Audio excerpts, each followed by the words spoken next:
I'll try to forward it to her. Let's see. Okay. We are live.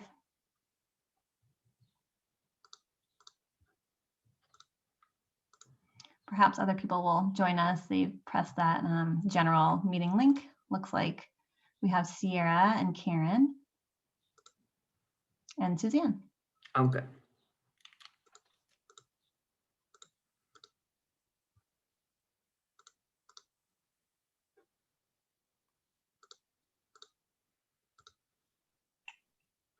Hey, everybody.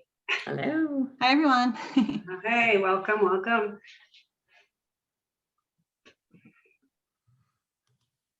Just so you know, we are live and recording, and we have Sierra here from the Pettingill House. Terrific.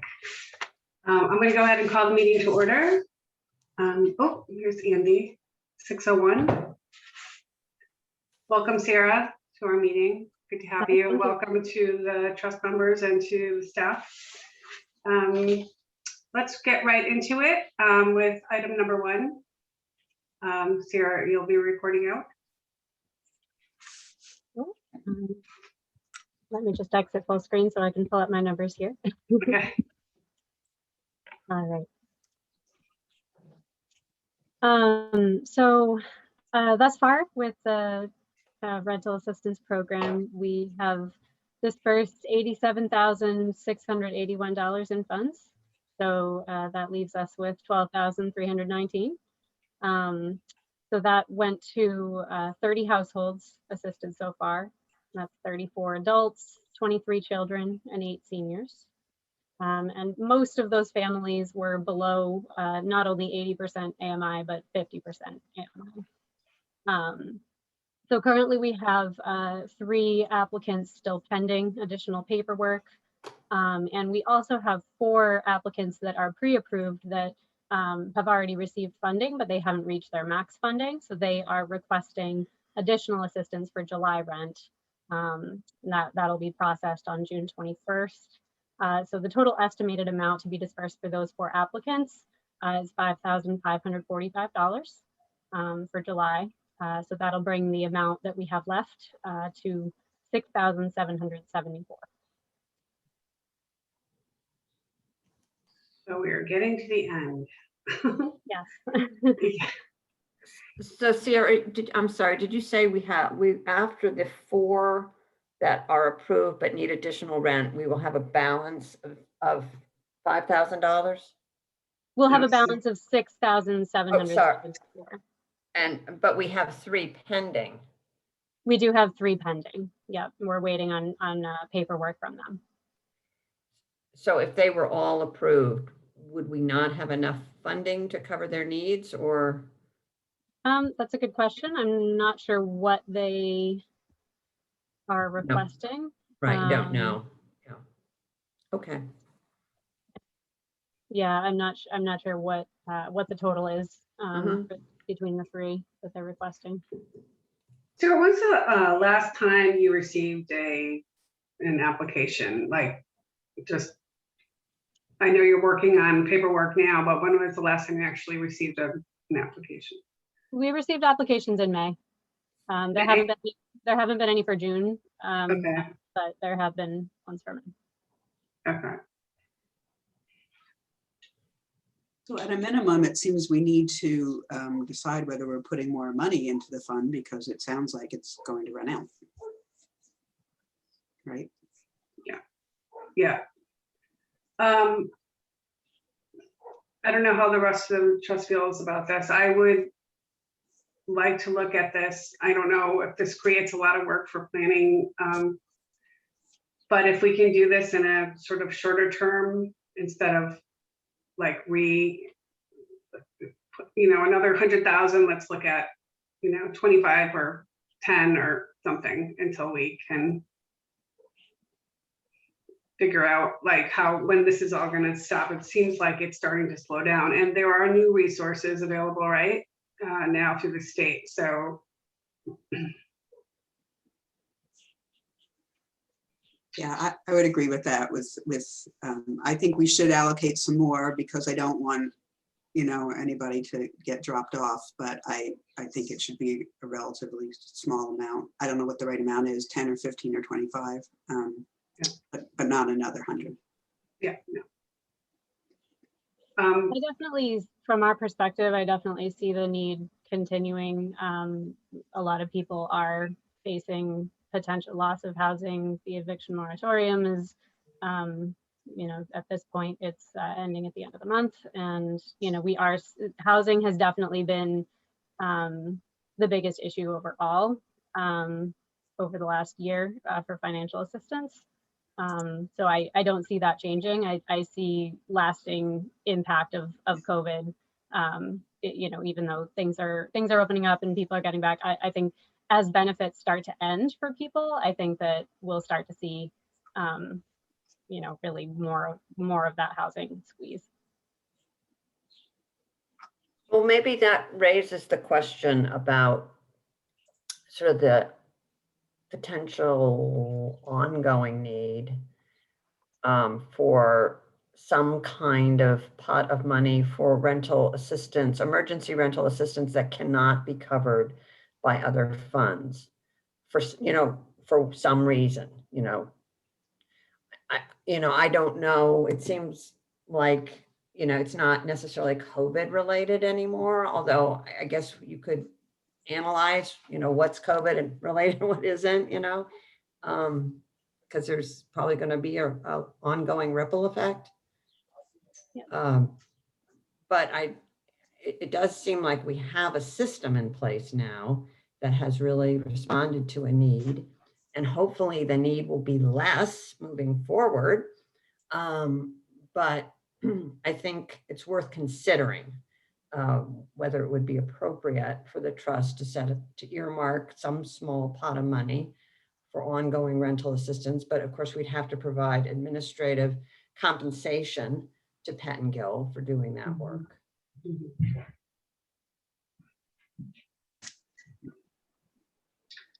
I guess the question is, can we settle on an advance, an allocation for tonight, just to get us through the next couple of months, and then we can decide what to do next, and maybe we'll have a better idea of what happens after June 30th, Sarah. Maybe, we'll just have a better feel for what the need is going to be. Yeah. So, yeah. Sierra, if you had a, estimate or guesstimate how much more might be needed, do you have any sense of that?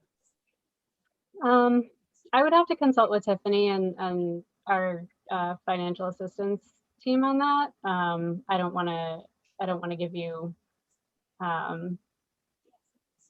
don't know that I want to give you a hard number now, just because I may be missing some information. So Sure, I understand it. It's kind of putting you on the spot because I don't know the number either. But it'd be it's nice to. hard. It really is hard to anticipate. I just know that we've seen a lot of people kind of teetering on the edge. And I think, again, as benefits, that assistance, ends for people, I think people are still being impacted by COVID, even if, again, things are opening back up and, the world's, getting back to more normalcy. I think that you're right. It is a ripple effect. And I think that, people who have, lost their jobs or cut their hours, they may not be able to get back up to speed immediately, just due to continuing challenges. Makes sense. So I hesitate to give you a hard and fast number, but I do know that the challenge will continue to be there. What was that? So the breakout, it was $100,000, and then what was the admin fee? Was it a percentage of the 100,000? Was it 10,000? Was it? It was 10,000. Okay, It so was 10%. 10%. Okay, so if we decide, say, on $25,000, then $2,500 would go directly to Pettingill House for admin, right? Mhm. I would propose that, at least for now, we suggest 25,000 with 10% to Pettingill, and maybe we raise it up to 25,000, and we see what happens over the next few months, and we could always take it back if it's not spent. Yeah, I think that sounds like the right number especially at the cadence. We've been seeing applications come in and approved and everything. So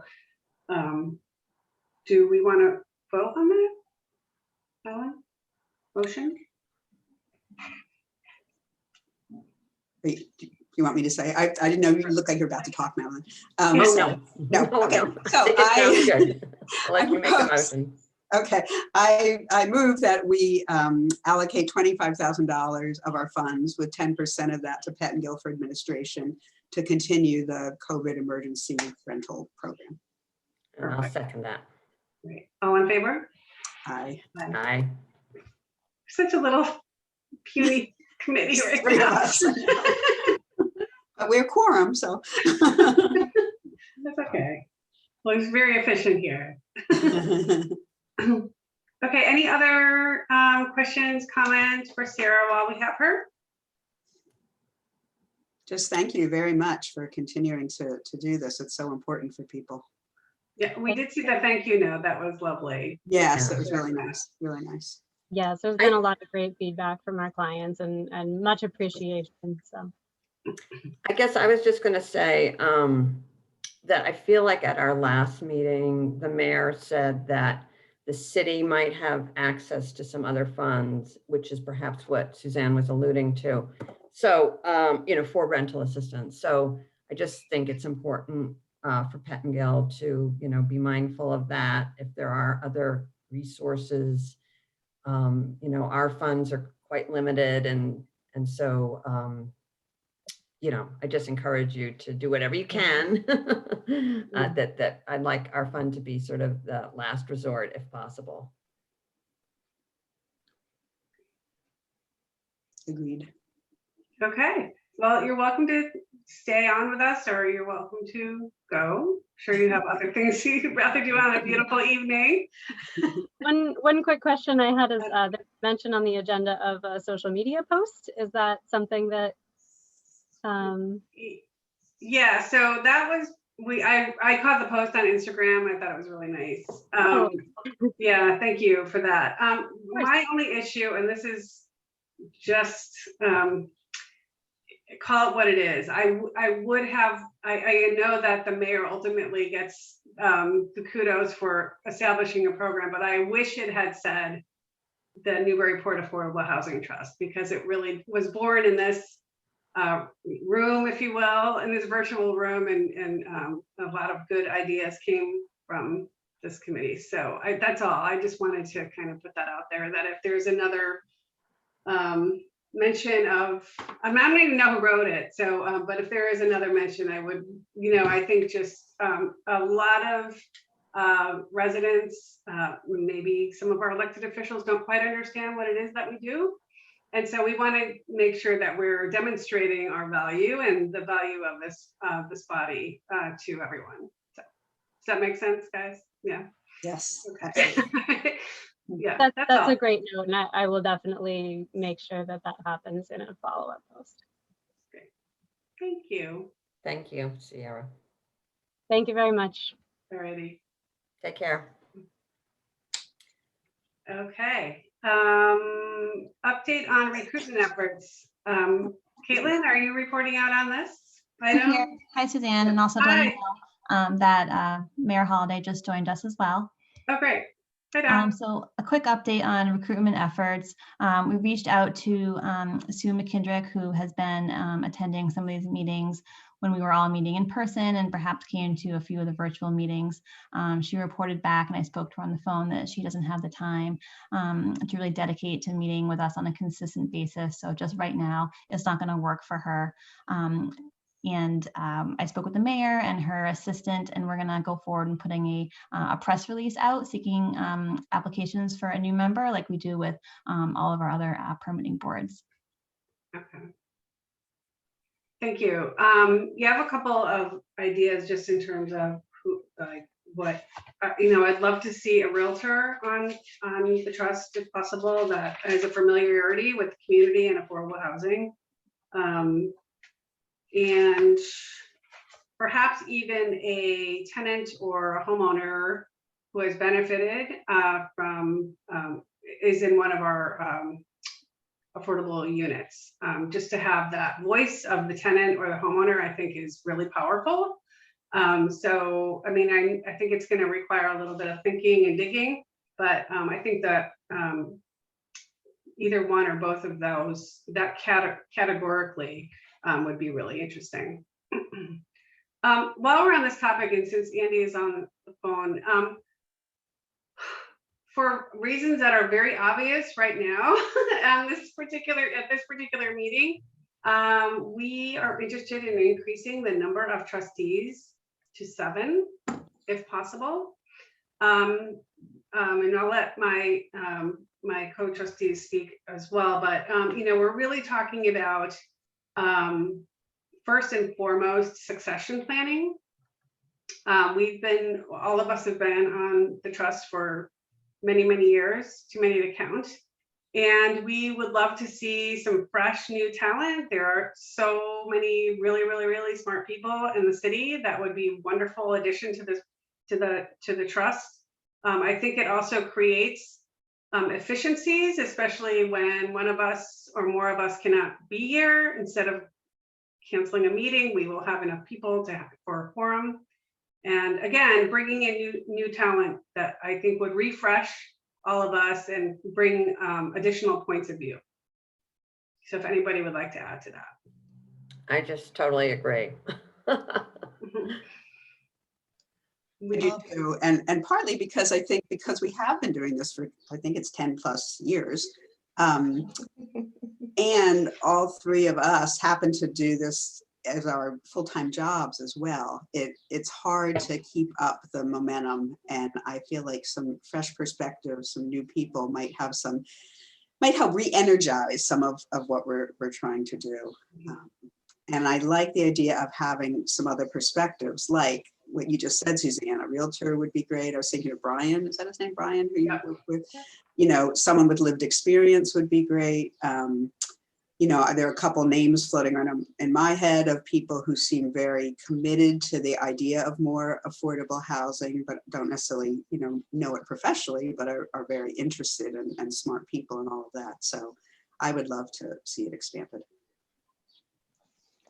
Sorry, I was having terrible audio issues, so I apologize. It just took me a while to figure it out.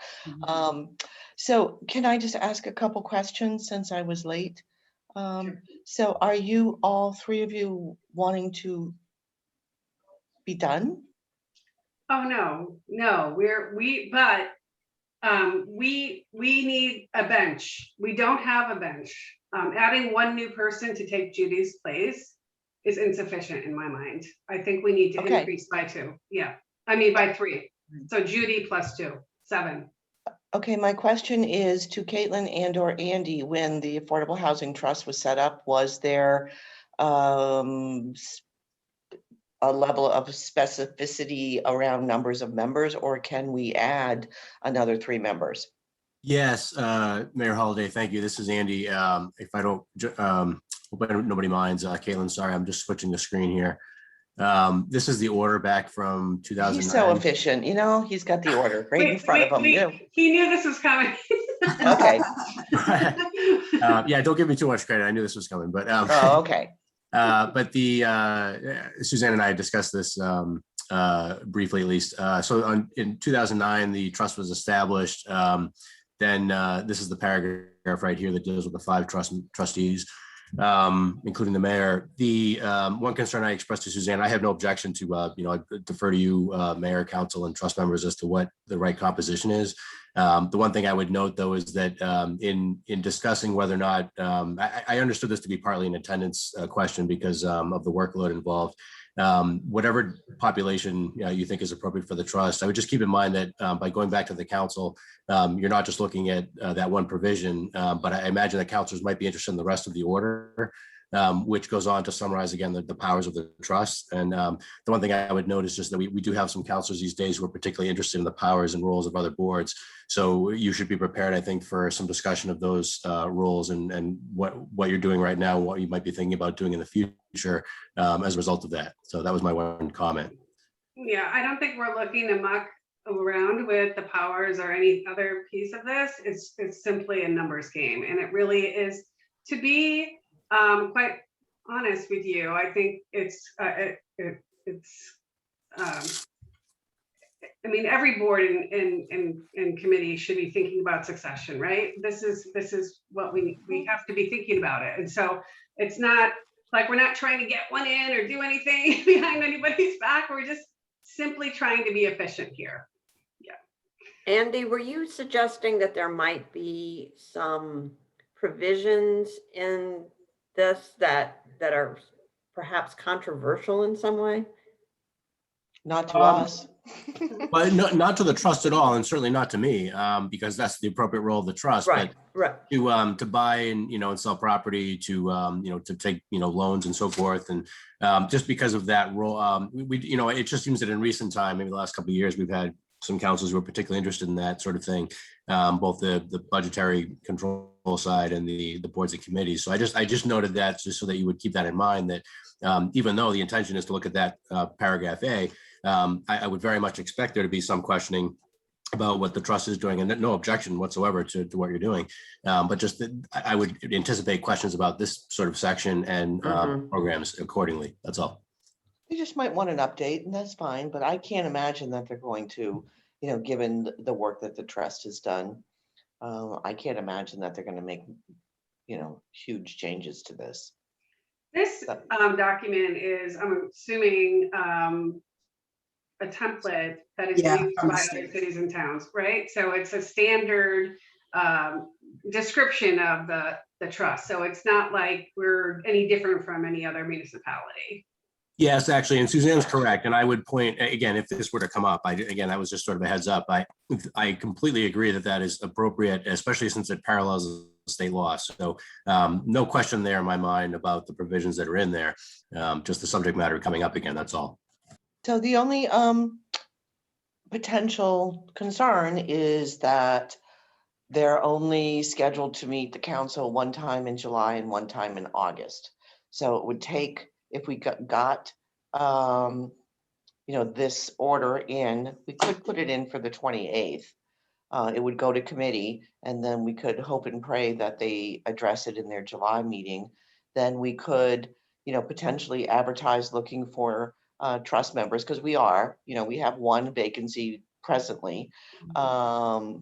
And, if we can get this through, then hopefully we'll be able to, maybe we start with the one candidate, but let's see who steps up in terms of, putting forward letters of interest to my office.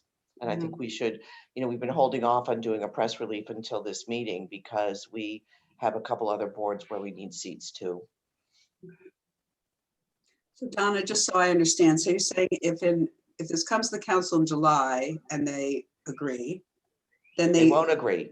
They'll send it to committee. They send it to committee, I see. So August would be the earliest at which, Right. Okay. But that gives us time to really vet people. That's yeah. not so bad. It's summer. No, that's not. It's not like we have all these, issues and projects that we're dealing with that are in front of us. And honestly, August is around the corner. It'll be here before you know it. So. Oh my God, I didn't even say. Should we get a sponsor? Would that be helpful? Or should we just let this go its regular course? No, we would have to get a sponsor from the council. So okay. I'm trying on that committee or any sponsor?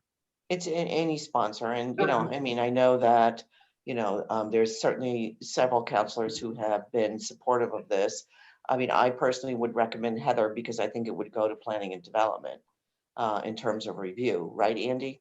That's correct. And actually, Mayor, that's a great point because she recently sponsored a ordinance involving the Historic Commission, another permitting or planning related board. So I think it's very appropriate to ask her as the chair of that committee to consider this as, given it's a request from the applicable board. Okay. So, yeah, go ahead. So I think that, if we, there's really not a lot that we're doing here except sending them this order with a request to just increase. And you could, Andy, if you could put something together for me to submit to the council And Caitlin, if you could reach out to Heather and ask her if she would sponsor. And then what we need is just, something like this is a template that was designed for affordable housing trusts that is being used X amount, whatever, just a little Throughout more the meat. Commonwealth. Yeah, a little more meat to the, so Sure. don't touch anything else. Just give us more people. Sounds good. Okay, so we would have to have that in the packet, ready to go by Tuesday at 4. So what I will put together in that time, I guess Caitlin will be following up on the other end. I'll put together the ordinance amendment so that that is ready to go into the packet. And I'll touch, I don't mind, Caitlin, if unless you want to touch base with Heather, just because I touch base with her regularly anyway, but feel free to do that instead if you'd like. I will. Thank you. Perfect. Thank you. Thank you very much Thank for you. that. Appreciate that. Do we, Suzanne, excuse me, Yes. do we want to send any ideas of names of individuals to Caitlin, just to be sort of considered? Or we could reach out to those individuals and ask them to respond. That's a Yeah. better way to do it, to keep it consistent. Yeah. If there's, because I know Caitlin reached out to one person who said she's just too busy right now. And so if you know people who you think would be good, doesn't hurt to reach out to them and then tell them to send a letter of interest to my office, and then we can go from there. Is that I'll all make they sure I need? send you the press release. You can forward along. Yeah. Okay. You don't need to see a resume or anything like that. It's just a letter of interest. Well, they would have to, if we decide that there is somebody we want to interview, then they would need a resume. Okay, gotcha. Okay. Great.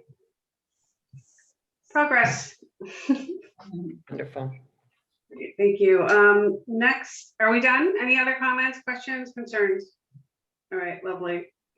Item number 3, we just wanted some clarification on what the $400,000 Brown School allocation was for. I honestly saw it in Jared's update, Ward 2 update, and just curious. And I did also note that there's still strong consideration of affordable senior housing, which I was glad to read. So, is anyone? I can provide some updates relative to the Brown, but I'll defer to the mayor if you'd like to speak to the reference to 400,000. We have a 230 or so thousand we're dealing with for the Brown School, but that's a different number than I think was referenced that you're mentioning. Yeah, it was a vote on, was it May 10th? So yeah, I'm just curious. We've discussed the Brown School quite a bit in this committee. So I just want to stay on top of what council's thinking, what allocations are being used for it. I don't really think they're thinking much about the Brown School at this moment because, again, we're, trying to get the budget through at this moment. And I think that's really what they've been focused on, and the capital plan that they need to approve, the CPC plan they need to approve. So they've got, some pretty hefty agendas, and then, really wanting to, from what I've heard from some of the counselors, that they are fried and they want the summer off. So we do have a time frame in terms of the housing choice grant. So we have to figure out something and regroup shortly on what we're going to do there. And I don't think we really have a plan at this point, unless Andy, you can add more to that. Well, I guess just 2 things. Thank you. I would add one is I don't know if, again, Mayor, I don't know if any more light could be shed on the $400,000 reference, but isn't that the order of magnitude roughly of what the trust has accumulated? I don't know if that was something that the council was making reference to at all, but at any rate, it sounds like there's still some question as to where that $400,000 reference was to. I don't know, because that's not what the housing choice grant is. Yeah, Yeah. Caitlin, believe do you it was know- in reference to the fiscal year 2022, 2026 capital improvement program submission. Oh, okay, all right. Okay. So meaning somebody was allocating, or was talking about allocating funds from the capital budget to the Brown School. But there's no appropriation before the council right now for that, I guess, that's just right. There's no appropriation, Mayor, before the council for that. That's any reference to that in the capital improvement plan isn't an appropriation that's active right now. No, because what would have happened is it would have been in the plan for them that they were actively reviewing right now. And Right. and we didn't pull that funding at this point from any place or even talk about bonding, because we, felt that we had the housing choice money, which could get us started on something. Right. And I wish we could, it's just everyone has been out straight. So I would really like us to pull a meeting together soon that we can sit down as soon as the budget's passed. We can all regroup and begin talking about where we're going with Brown School. I know that Andy Egmont's been out looking at properties for youth services, and this isn't necessarily for youth services, but interesting development this week where the attorney for the National Guard, Tim Cullen, reached back out to me asking if the city would be interested in leasing 57 Low Street. But the problem is that you still got questions about the borings and about the air quality in the building, and whether or not it can even be used. So why would we rent it unless we had the answers to those questions? And they would like a short-term lease for like $1,000, and then we could begin to move forward with additional borings and air quality testing. And then they're looking at a really hefty lease for a commercial space for parks right now. It's in the council, and I will be shocked if they pass it, because it's ultimately going to be something like $70,000 a year, to have a home for parks. And it makes a lot more sense to purchase a piece of property that we own and, not keep putting money into some commercial space that's going to keep continuing to increase. But so that was just a new piece of information that came up, that some of the councils heard that last night in Neighborhood Cities and Services. So they're just sort of thinking about that in terms of, where do we go at this point? And some are making, at least some statements that they have regrets about not going forward with purchasing this property, because a lot of other people, not a lot, but there are definitely people inquiring about this piece of property. And so, not that I would ever consider putting youth service there again, because that was so controversial, but it just, in the sense, it just creates, I think, a reality check with a lot of the counselors in terms of where they were. And we really do need to regroup and figure out what we're doing with Brown School. Yeah, Mayor, I would add, Councilor Connell had stopped the other day, and I know that some councilors share a concern, I guess, about the financial liabilities and opportunities at the Brown School with respect to housing and other things. So the one connection I would make to what the mayor just said was that this $230,000 or so we have from the state is specifically for design services to help reduce the threshold, to get over that hurdle of creating the housing in the Brown School. So the assumption was either that the youth services is located elsewhere, like the mayor was mentioning, that Low Street site being the most recent specific site referenced. They're doing a site selection study right now following the council's action or lack of action on that acquisition.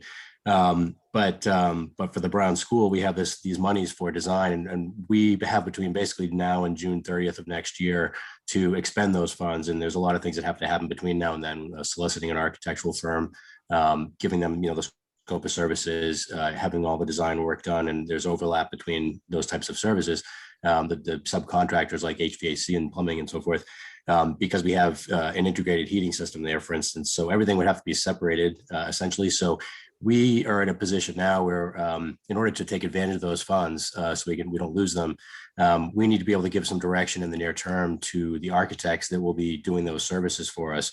so that we can actually get viable plans from them that can then be used for the creation of the units in the building. If it's not clear where the demising line is in the building, if NYS is there or if they're not, that makes it more difficult. My own preference, and I think the mayor and I have talked about this before, is I think it makes more sense for the Brown School to be adaptive or used for housing, for NYS to have perhaps another proper home.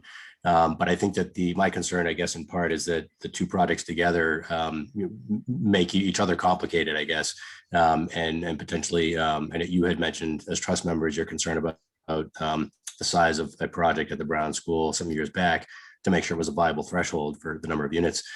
So without speaking to that specifically, I just want to make sure that we're on our radars, like the mayor said.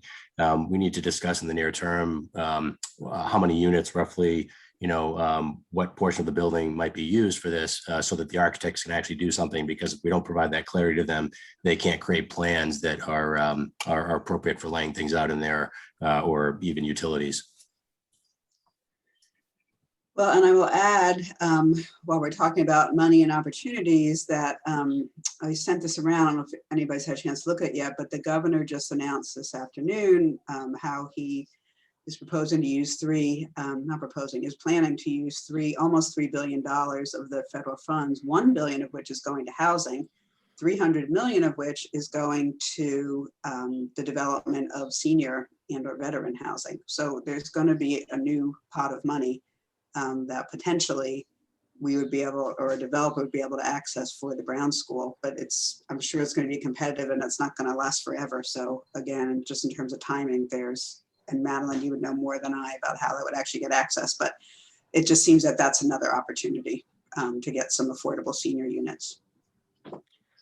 Right. I think I've mentioned before that I think it's really great that the city took action and got this $230,000 in housing choice grant funds. I applaud the city on making that effort. I just am a little perplexed about designing something when you don't know what it is you're designing. And what normally is done is an architect works with their engineer and designs, once the developer has site control, then they engage an architect and an engineer to design a system, knowing what the end use is going to be. And, if it's for seniors and you want to make it as environmentally green as possible because you're working with state funds and it's going to, you want to have a long-term good investment that's going to be sustainable over time. All these things play into the design. And I just don't know how we design something today that we don't know when or what it's going to be. So I don't know if perhaps there's some way to use these funds to do any kind of remediation that might need to be done before the building could be reused, or, some kind of concrete activities that really would have a value in the future, one way or the other, like whether it's 20 units or 15 units or 25 units, or whether it's shared with youth services or not. Maybe there's some activities that would have this long-term value. Yeah, Madeline, one thing I would say about things that we can certainly do immediately are the 21E or remediation issues in the building. That's something that, generally speaking, we can get a clear scope of services on. There's a little bit that's not clear, but not as much, obviously, in that area, say running utilities through the building and separating them for the appropriate layouts for units. But the other thing I was thinking was the windows. There's obviously some window restoration that would have to be done. I think there's an expectation that the older windows would be retained, so because of that, whether they're replacements or not, I think that's some specific work. But my concern, I guess, is that we would still have additional funds that we could use. So to your point, any additional work we can do that may not result in a set of plans that have to be modified again if we change anything related to NYS. And it also just signals to the abutters and to the neighborhood and to residents at large that there's some progress being made. Like, there's been like zero done there that anybody can see or touch or feel. It'd be just really nice to say, you know, we're starting to start thinking about like physically some attributes that are getting started, you're starting to take care of. So I know that's kind of pie in the sky, but any other Brown School questions, anything about? I'm happy to feel that having the school used for senior housing is still, I feel like it's got some real support. And I'm very happy to hear that, you know, I think it makes a ton of sense. And I feel like perhaps I'm wrong, naive, but I feel that there is sort of a general feeling that that could be a good thing. And I'm hopeful. Yeah, and everything, I mean, since we've had the last conversation or even debate about this, I mean, the world has changed profoundly, right? I mean, our prices here have skyrocketed and people are just getting older, like by 5 years. So I think, you know, I am too was encouraged to hear that there was still a lot of support for affordable senior housing. So I think so I guess once the budget is passed, I just want to clarification, Donna, we want to set up another meeting to discuss the Brown School with whom? Maybe she stepped away. I just want, well, Caitlin, you can, like, I'm sure that's in the minutes. So I just want to make sure we didn't lose that thought from the mayor.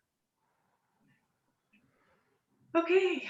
YWCA Hillside update and home funds discussion. Yes, I put this on here. Andy, perhaps you can speak to this. I know you mentioned that perhaps the mayor's office was approached by John Feehan and the YWCA. As we all know, John reported to us that he was looking for some additional funding due to some of the design changes that had to take place for his project. And I believe he was seeking perhaps we could use some portion or all of our portion of our home funds towards his project. Is that right, Andy? Yeah, exactly. So John had reached out, interested to see if the home funds or any other source of funds might be accessible to cover some of the gap.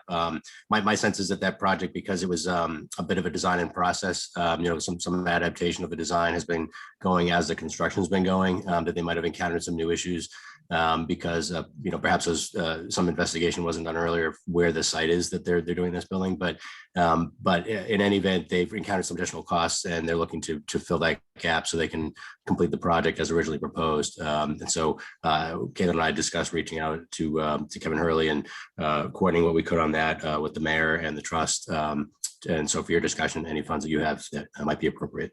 What is the dollar amount? I don't see that anywhere in the notes. The dollar amount is what we currently have right now is about 75,000. From John, that's what the request is looking like?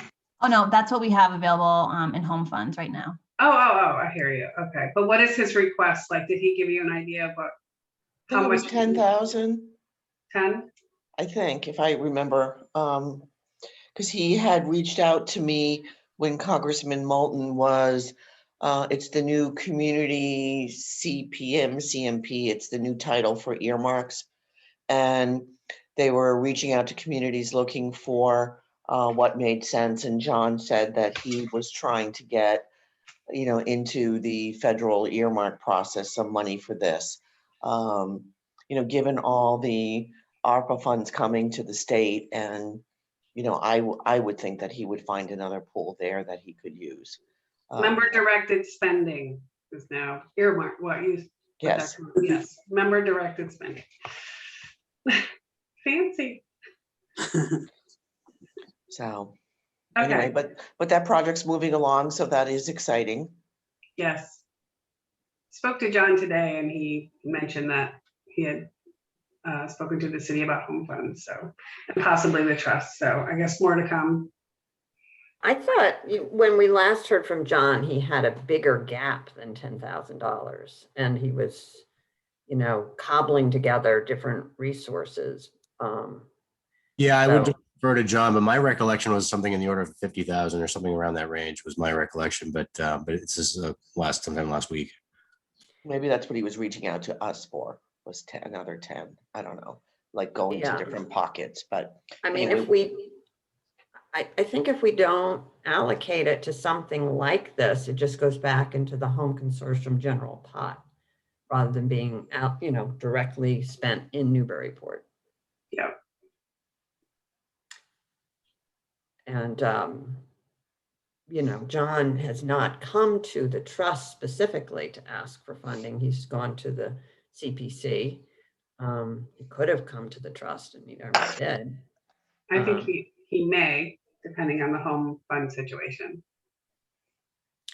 Well, I think it's a great idea to allocate some of the home funds. I guess I'm sort of curious, like, you know, how much does he need? What do we have available to us?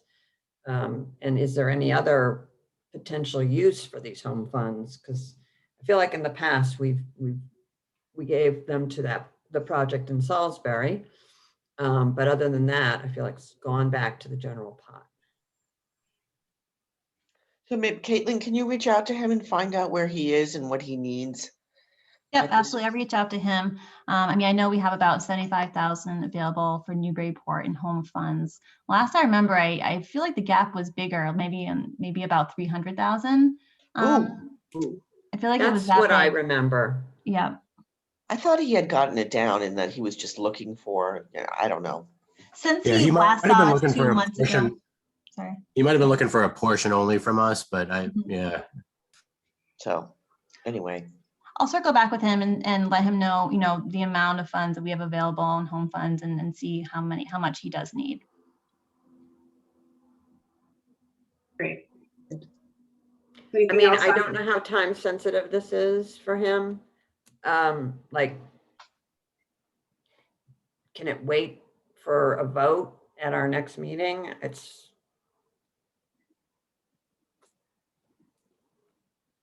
Can, Well, what, wait for a vote, Madeline? like, if we were going to commit some. Oh, with money from the trust. Right. Well, no, I mean, what is he looking for? We can't allocate the No, home No, dollars. he hasn't asked us. no, Right. we don't know.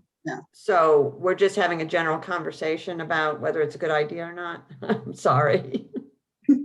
I think it's just an update on Hillside. Okay. I believe so. And also we had talked about in prior meetings, potentially using those funds for the rental assistance. But now this additional kind of ask has come kind of before you for discussion. Yeah, because I thought, didn't we decide not to use the funds because of sort of the bureaucracy involved, the strings attached? Yes, Yes, yes, yes, yes.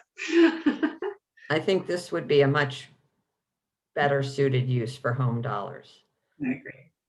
So, okay, Okay. thanks. So next on the agenda, general rental assistance program discussion and Newburyport crossing. So we have a new allocation for general rental assistance. And so we talked a little bit about working with specific the 40B projects or maybe other just income-based requests that we might get for market rate rental. Let's just open that up and just have a discussion about what your vision is for how this might work.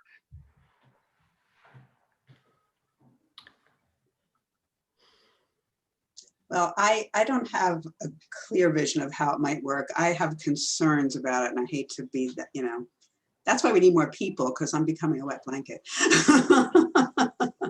No. I think and just in terms of how we would do it and how people would qualify and how it would be, and I just think it makes a lot of sense in a controlled environment like deed restricted units. I'm more concerned how it would work on the private market, even though I like the idea of help because, we only have so many affordable units. I like the idea of helping people being able to afford to rent here. If we're going to design something, I think we have to really figure out what we expect from the landlord.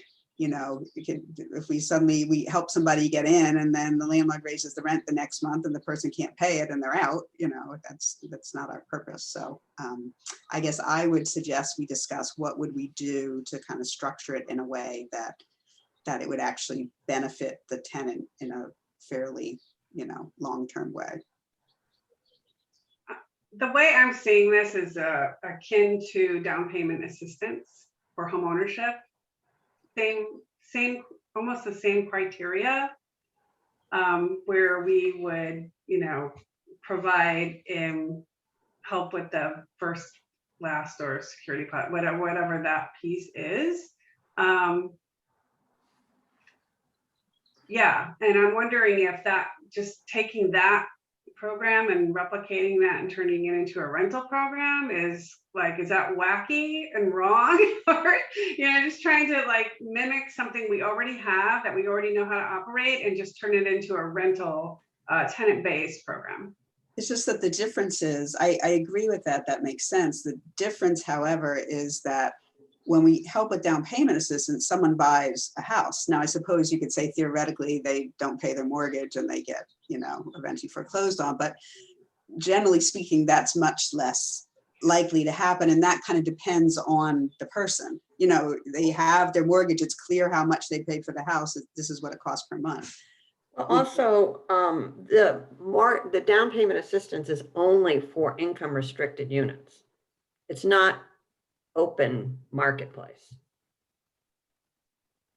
So if something was affordable, let's say on Low Street, one of the condos, and they were income eligible and the purchase price was within the guidelines, then unless it's deed restricted, we're not giving down payment assistance to anybody? Okay, I'm sorry, I was unaware of that. I thought it was open to anyone. Okay, all right. That makes, It's an interesting concept.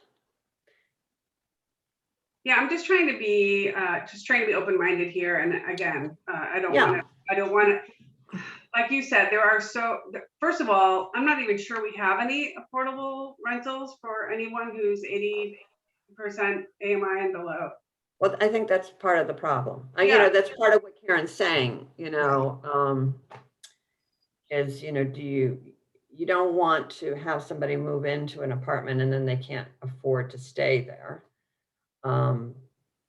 I think this idea came up when we knew that Newburyport Crossing was going to, you know, have units available. And we started thinking, gee, if those tenants have to put down first, last, and security, that's a financial barrier potentially. Is there something we could do about that? And, you know, we will have another property developed over there, but it won't be going online for another 1.5 years or something. So we will have turnover at the existing Newburyport Crossing, but it doesn't, I mean, my sense is that this has not been a huge barrier for people moving in there. I don't really know. But, you know, we could have a program that provides the security deposit for households moving into deed restricted affordable units, rental units.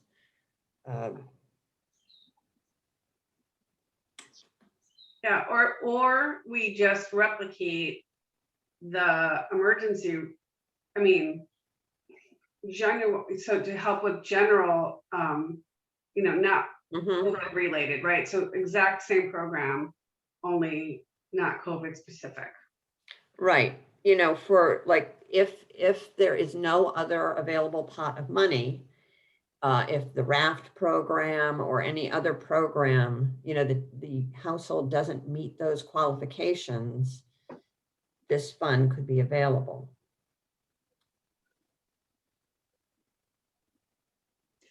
I think I'm more comfortable with that in terms of fairness and equity, how it be administered, you know. I I like the idea, Suzanne, conceptually of helping people with a barrier of getting into rental housing. I think it's harder to implement in a, No, I understand. Yeah. Any other feedback, Caitlin or Andy or Donna? I'm just thinking that, if we were to make, that kind of pot available for Pettingill, I know I've had, I think at least 2 people maybe, in the past year reach out to me, disappointed, saying that, they didn't qualify for our program. So this could be, an option that Pettingill has to draw upon if they needed to. Do you think, Caitlin, it was because their issue wasn't COVID related? Do you know? Yes, that's why they couldn't make the connection. Uh-huh. yeah, I mean, obviously stuff comes up, people lose a job for some period of time, people get sick, people have, medical bills, whatever, where they can afford the rent or manage the rent well enough, except for a blip, and we're helping with the blip.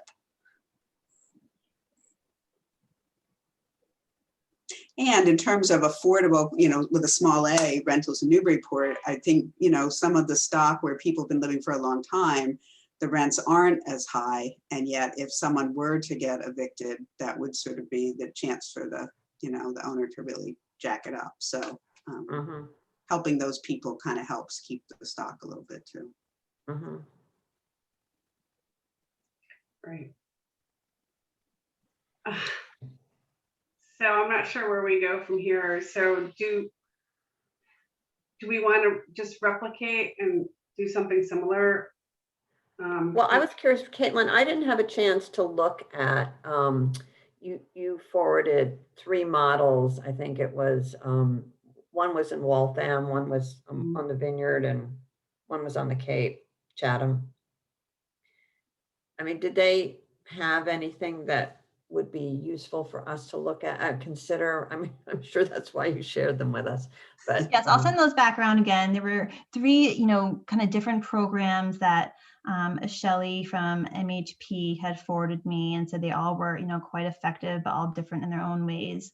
One, I'm looking at my list right here. One was Dukes County Housing Authority. One was the Waltham Security Deposit and First Month's Rent Program. And the other one was the Chatham Housing Authority. So I think each of those had a different, kind of assistance they provided, but it was all some form of, security deposit and first month. And it was usually limited to, 1 to 3 months. Do you know if those programs were specifically for income restricted housing or was it for the general market? I'd have to double back and go look at the project descriptions. But I can send those out to you tomorrow. Okay. I think sometimes we get into a difficult situation where, I have a single mother who her landlord has just jacked up her rent by $500 a month and she can't afford it. And she's in tears and doesn't know what to do. And it means that her junior in high school will have to move to another, after being part of the Newburyport educational system for all these years. And she's panicked. She just, can't imagine that she has to move to some other community and her child can't graduate from the school system that they've been involved in. But then do we start getting into a, sort of a slippery slope in terms of, trying to help families like that? I don't know if I asked the schools between all the foundations they have working with them, is that something that they could help with? There's limited funds, in the Affordable Housing Trust. And I'm just not sure where is the best place that we land in terms of setting up programs. The idea of people Right. having to move, lose their, apartments, their rentals when there's so few of them. It's just that in that case, Donna, I feel like you're talking about rental assistance. That's not just a blip to get over. That's, she can't afford the extra Right. $500 a month. That would be, Yeah. I mean, just administering that would be a big, Yeah. challenging. But And these this are is gonna- situations that come to my across my Yeah, no, I on a feel that. regular basis. And, you know, there are, you know, real housing needs in our city. And, you know, I think that, you know, again, you know, it breaks your heart, it pulls at your, you know, Yeah. but yeah, there has to be, you know, sort of a criteria about what, you know, we do and how we do it in terms of the funds we have, because it's not that many. And we It has to also, be time or dollar limited or both, right? right, right. And I just wish we could get up above our 10% threshold. And it's frustrating. Andy, is it all right if I talk about our meeting? With Sorry, I was NED? muted. Are you referring to the meeting with NED? Oh, of course I am. Oh, yes, please do. I'm happy to add in, but please do. So I couldn't wait to get out of there. But we did, Andy and I did meet with Stephen Karp and his two members of his team, and Mike Duffy and his attorney, John Twoweek, and two people from Avalon Bay who he has partnered with. So that rumor is true. He hasn't sold, but he's partnered with, and he's essentially, you know, saying we're doing a 40B on the waterfront, and forget your hotel. It's not going to happen. And we could go back and fight Jacqueline Bennett and Oldies and go back to that original, you know, spot for the hotel. But they're talking about, was it 260 rental units? A 230, sorry. well, okay, 30, 60, you know, there's Still still in a too, large order of magnitude. yes, a large order of magnitude, again, too dense, too high. The building that would be, they're proposing on Merrimack Street is 5 stories. They showed a shot from across the river. You can barely see the steeple. They absolutely ruined our skyline. And the person from Avalon Bay was filing whatever the certificate they need to file with, you know, housing and community development on going forward with a 40B. And I just, it's not a good project for the city. It's not. So I don't know where that's going to go, but I just wanted to let you know that that's on the table in terms of them jamming a 40B down our throats. So, but I understand it's not, you know, it's not a done deal in terms of just because they want to do a 40B doesn't mean it's going to happen, but it's, you know, that's where we are at this point with Waterfront West. I thought I'd let you know that. And they're saying that 25% would be affordable. Those 40 units at the Brown Skull aren't sounding so bad now, are they? Nope. You have a down payment assistance for that project. Yeah. Well, I think Minko is going forward to break ground on his second building. I think that will have 84 units, I think, Andy. And then he's coming in next week to talk about what he's thinking about for the property he owns, where Haley's is, in terms of more housing. So, you know, we're very fortunate, I think, to have Lou working with us in terms of, you know, moving forward with these units. There's just, you know, and I thank Suzanne and Madeline for being at the ribbon cutting last week. The units are beautiful. I mean, we're talking quality work. And I just wanted to share a quick story with you about that site. Woman who's lived in the city for over 30 years, has an adult son who is getting more medically frail, cognitive disabilities. He's in a wheelchair, and she couldn't do it anymore where she was living on Merrimack Street, and needed a deeper accessibility, and looked, couldn't find anything, and ultimately ended up in Merrimack, and they're both miserable. So she was Thursday before the ribbon cutting and noticed some activity over at this building on 1 Boston Way, and wandered over and was given a tour. It turns out that she met the criteria for affordable housing and did the paperwork and came in to meet with me. And I called Lou, and he, you know, reached out to, you know, the company that does the, you know, affordable housing processing. And by 8:30 that night, she's got a unit, Wow, and she's moving July 15th. That's that's a wonderful. great story. Yeah. story. Yeah. Wonderful. Would So- she be willing to, have that in the local paper? It's so moving. Maybe. I certainly can, she's got a lot to deal with in terms of moving, but maybe after that happens, she could tell her story, so, but, It's I great was, that you were able to intervene like that. well, I try, and sometimes it seems more often than not, I'm not successful, but this one, for some reason, there was the unit available, and Lou was really helpful, and the idea that her son, adult son, was in a wheelchair really helped push this over the finish line, so That's great. I thought That's you'd the like kind to of- hear that story. And that's the kind of story that's so helpful when people come out in opposition to some affordable housing, Mhm. just to make it real. Yeah, I mean, she's a Yeah, and the nurse. need for accessible housing, it's just Yes. an ever increasing need. Right. Yeah. Right. Yeah. Okay, well, when will you know if this is, how quickly is this moving, the waterfront?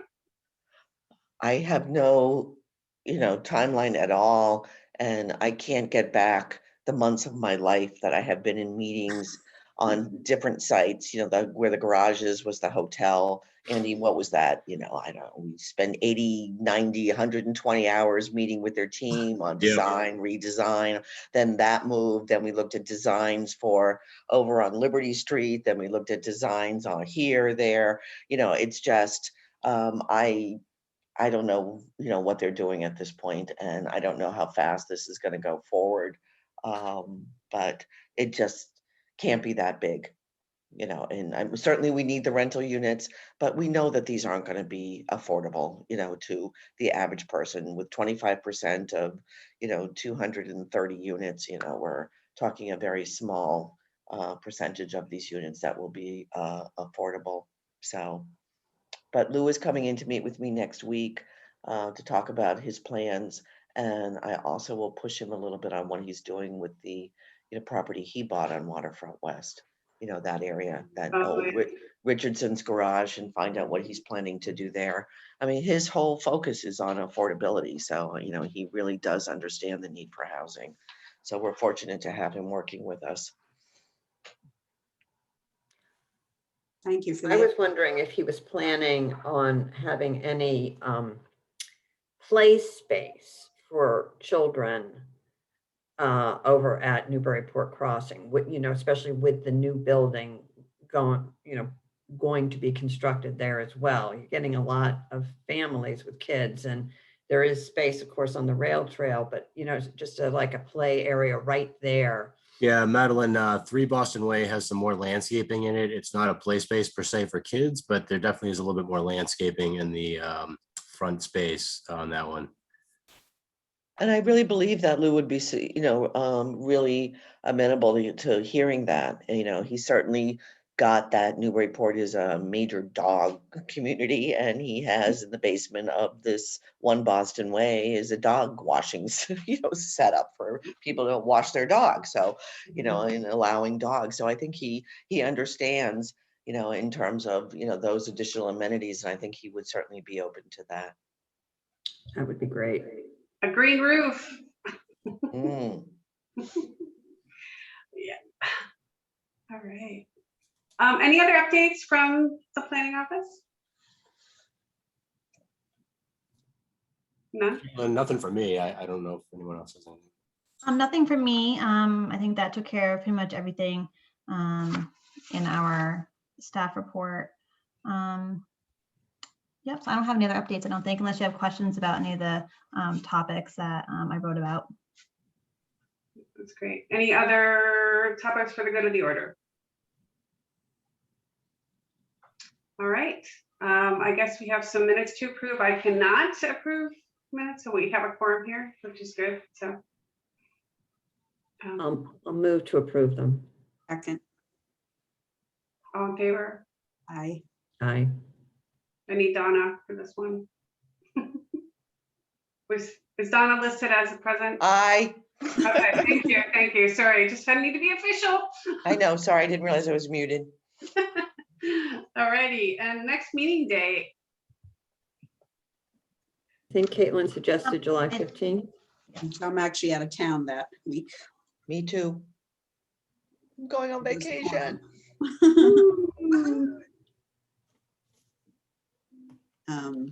Week after, Do we want,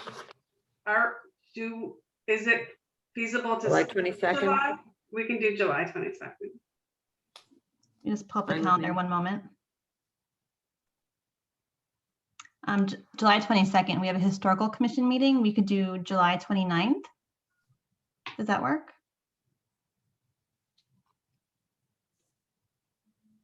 For me, Probably be meeting in person. yay. You can be at the Senior Community Center. It's where we've been scheduling meetings because it's way too hot at City Hall.